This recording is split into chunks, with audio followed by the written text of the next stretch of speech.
I'm doing all right. So tell us how the last 24, 48 hours have been for you.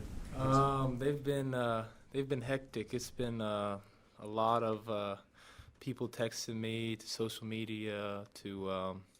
Had 8 a.m. class yesterday. Had 2 exams this morning and this afternoon. I'm just trying to keep up with school. And I got my family coming out to Phoenix, trying to figure out who to get the tickets to, stuff like that. It's just, it's been a lot, but it's been fun while it's been going, and just looking forward to this weekend. It's going to be a blast. How was that standing ovation in your business class? It was good. Professor Skinder's a great professor. I really enjoy his teaching style and how he loves sports. And I mean, it's just a blast to have somebody who emails me after games and kind of just make sure I'm doing okay. It's just pretty cool to have that. Joel joked after the game of the night that he was going to follow you around campus to see what it was like. What was it been like around campus? It's been a little bit different. Just a lot of people asking to take pictures and just really getting a lot of great shot, and it wasn't really just about the shot though. It was about the entire game as a whole. Coach always preaches every play matters, no matter what the circumstance. And we played a great game, and we were up by 7, and they made some great plays, and luckily we pulled it out in the end. How many times have you watched the replay? I didn't watch it at all till last night. They put in the group message that we have, and Theo was talking about how he set it up and everything. It was a great pass, and really put me in a great spot. And that was really the first time I watched it since. What was the class that you got the ovation in? Business 101. It's accounting, financial accounting. So you walked in and like everyone stood up for it, basically. Well, I walked in and I looked across, and one person started clapping, and then kind of spread. Yep. Are you aware of the reach that shot has? Like, there's a couple of like political TV shows that actually had like a moment where they talked about that and then showed the clip of you being in class. I didn't really know that. I was just trying to go through the day yesterday and respond to as many people as I could, because I really appreciated everyone who reached out to me, and I tried to thank all of them, and just really wanted to thank my coaches and my teammates, because I mean, without them I wouldn't be here, and my parents and my brothers as well. I mean, it's just a great feeling. How did you approach your role this year? As far as you had some big moments in some key games this year, but then in other games you were in the rotation, in a supporting role. Like, how have you mentally sort of prepared for a moment like the regionals? Yeah, I mean, the entire year, just coach has been putting me in the games, want me to make good plays, and some games I hit a shot early, and other games I just get a rebound or make a good pass. I mean, I'm just trying to go out there and help my team win as best I can, and luckily these past couple games I've made a couple of my first few shots, and given me a lot more confidence, and my teammates are starting to look for me more. And I mean, I'm just blessed to be in this situation and be around a great group of guys to go into second Final Four in a row. Is pretty cool.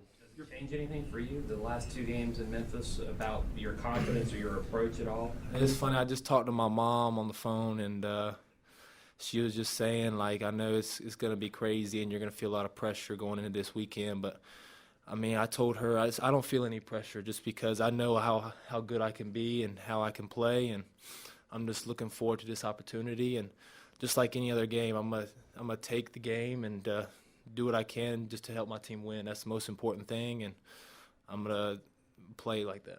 Your father played maybe the most scrutinized position in team sports.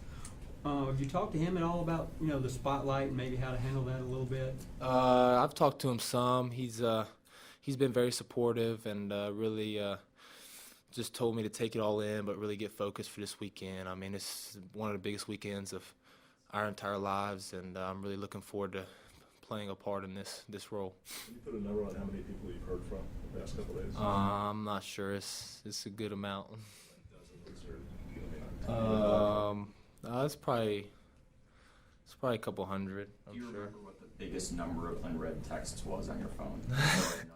I do not. I don't remember. Any surprises? Anyone reach out to you that? There's a lot of people from the Huntersville area and Charlotte area and just where I'm from, but I didn't even see it. Some of the guys put in the group chat that Christian Leitner tweeted at me, which I thought was pretty cool, and he was a great player, but I mean, everybody else, I really haven't gone through a lot of the social media stuff because I've really just been trying to focus on people who are close to me and who've like reached out to me individually, and I just really appreciate everyone who did that. Luke, Coach says that you shooting isn't anything new to them. It's new to everybody else. And from what I've heard, when you were younger, I used to run point. So a lot of this isn't, like know your shot. So how is, coming up as a point, transferring to what you're doing now?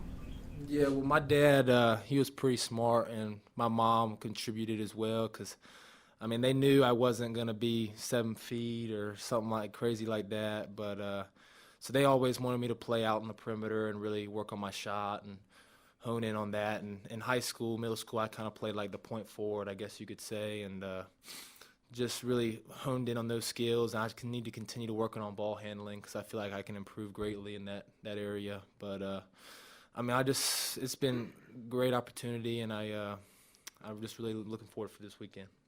Can you kind of recount the story of Coach calling you to let you know that he was giving you a scholarship? The first year, initially he said maybe come pay your way and get a scholarship the last 3 years. Do you remember that conversation, what that was like? Yeah, I think he just told me if they had a scholarship that I would have it, and luckily they had one, and I was very blessed for Coach to call me and tell me that I was going to be on scholarship all 4 years, and told my parents, and they were ecstatic. And everyone who's been close to me, who's stuck by me, knew I could play at this level, and I had the most confidence out of anybody, and I really wanted to prove everybody wrong, and I feel like I just need to keep getting better. Did he really tell you that he wanted you to spend $1,000 at the beach for a weekend? Like he tells you that I think I do remember that. Coach never really forgets anything, so I'm sure he said that, and I vaguely remember it, but I don't know. I'd probably take my family down there, and we love playing putt-putt, so I'd spend a lot of it on putt-putt, but yeah, I know. But it's a great feeling, and just very blessed. Was there a point when you got to Carolina early in your career where you thought, can I play here? And then conversely, there was a point where you knew that you could play here? I mean, I always had the confidence in myself that I could be a great player and really improve a lot. And I knew coming in that Bryce was an unbelievable player. I didn't know he was going to have the season he had, but him and Joel really taught me a lot. And then this year, Kennedy and Isaiah have been great for me. And Tony's going to be really good. I mean, he's an unbelievable player and really good guy as well. And they're all great guys, and I've just been blessed to be in this situation to work with them every day in practice. And I know they talk about how I shoot the ball pretty well in practice, but they kill me in practice too. So it goes both ways, and I'm really thankful to be in this position. Clicked how big that shot will be in the history of UNC basketball? It hasn't really yet. Just been kind of trying to just take it all in and really focus on this weekend. But I'm sure a lot of my teammates keep bringing it up, and I'm just trying to stay humble. But they continue to bring it up, and I'm kind of like, all right, it's time to focus on Oregon. So. One or two more. We got Justin ready. Look, what was the process like in terms of you coming here? In terms of you could have gone. I know some other smaller kind of schools wanted you, and you could have gone there and played immediately and had a bigger role immediately. Mm-hmm. What kind of went? What did you My parents played a huge role. They just wanted me to go somewhere where I felt like it was a great fit for me, and really the coaching staff believed in me. And Coach Williams has always told me the truth and given it to me straight, and that's what I respected the most. And I knew I could play here, and I've wanted to play here. And at the end of the day, it came down to what I thought was best to make me the best basketball player I could be. And playing at this university and this education is just unbelievable. So I feel like I've made the right decision. Look, Luke, I'm sorry, go ahead. I had a chance to talk with some of your teachers at Huff, Miss Connolly and Coach Smith, and Yeah. they, talk about what a great student that you were, but also how happy they were to see you make that shot. What does it mean to you to still have so much support? And anytime you go back to Huff and talk to anybody, they talk about, yeah, he was a great athlete, but an even better student. Yeah, I mean, my parents have always preached academics first, and my mom was more focused on what I got on my exam today than kind of what people were talking about the game. So that's just how I've been raised, and I've really been blessed to have a lot of teachers that really work with me and really know that I'm gonna do my best. I'm gonna try my hardest, and I know a lot of people at Huff I've gotten some emails and I haven't responded to all of them, but I'll get to it sooner or later. But I just really appreciate their help, and I wouldn't be here today without them. And speaking of, how much did your high school basketball coach prepare you for where you are today?